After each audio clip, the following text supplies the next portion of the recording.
എല്ലാവർക്കും സ്വാഗതം. അപ്പോൾ ഇന്നത്തെ വീഡിയോസ് നമ്മൾ നമ്മുടെ ഈ മുതലിനെ സൗണ്ട് ഒന്ന് നിങ്ങൾ കേട്ടിട്ടാ.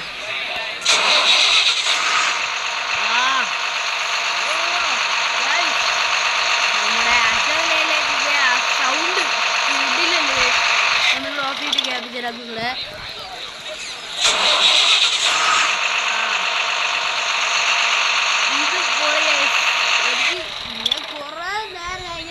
ഓഫാക്കി ഓണാക്കി ഇട്ട് നോക്കി.